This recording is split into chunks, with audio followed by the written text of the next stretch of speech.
They fired me with an email at 8:47 p.m. and thought it was checkmate. I'm Sarah Klein, 32, and that notification ping hit like a guillotine. Subject: position terminated, severance withdrawn. I read it, heart steady, no panic, just a cold, clear focus. I typed back, noted, and shut my laptop. They thought they'd erased me with a few lines of corporate venom. They didn't know I'd memorized every word of my contract, their contract, the one I'd drafted. They'd just tripped a wire I'd laid 2 years ago. I joined Apex Ventures when it was a startup in a cramped loft, just me, the CEO, Daniel, and a dream too big for the room. Daniel was all charm, the kind of leader who made you feel like you were rewriting history together. "You're my anchor," he'd say, as we burned midnight oil shaping payroll systems, crafting ethical guidelines, building a company that promised integrity. I wove fairness into every policy, security into every clause. He swore, "If things go south, Sarah, you're covered." I trusted him. Then came Vanessa. She arrived as HR lead, all polish and ambition, her smile sharp as a paper cut. Daniel introduced her like she was his new blueprint. I noticed the glances, the closed-door chats, the way my input started fading for meetings. Vanessa called me dear in a memo once, then twice. Never an accident. The office vibe shifted. My projects were rerouted. My login to the budget software? Access denied. Then I found it. A misprinted email on the shared printer.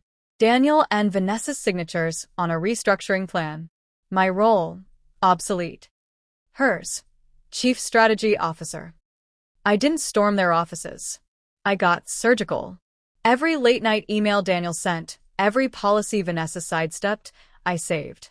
Screenshots, timestamps, Slack threads, all backed up in a secure folder. When they asked me to revise the employee handbook, I slipped in a clause, buried in legalese.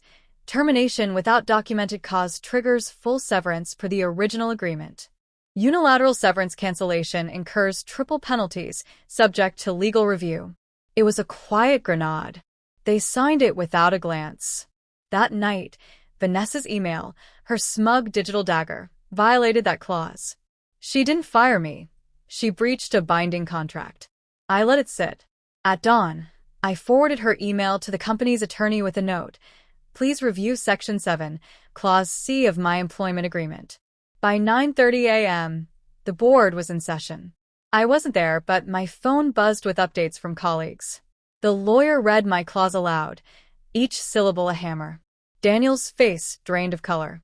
Vanessa's pen froze mid-scribble. When the lawyer mentioned triple penalties, Daniel's water glass tipped, soaking his notes. No one offered a napkin. By 11 a.m., my severance, tripled, was wired to my account. By 1 p.m., their email accounts were locked. The board ordered a full audit that day. By Thursday, Vanessa's office was cleared out.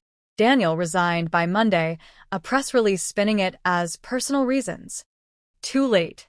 People ask if I wish I'd fought earlier. I don't. Revenge doesn't need a megaphone. It needs receipts. I didn't yell or cry. I let their own signatures bury them. They built the game. I just wrote the rules.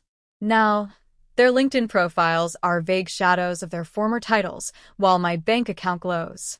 They thought they deleted me with one email. Instead, they hit send on their own downfall.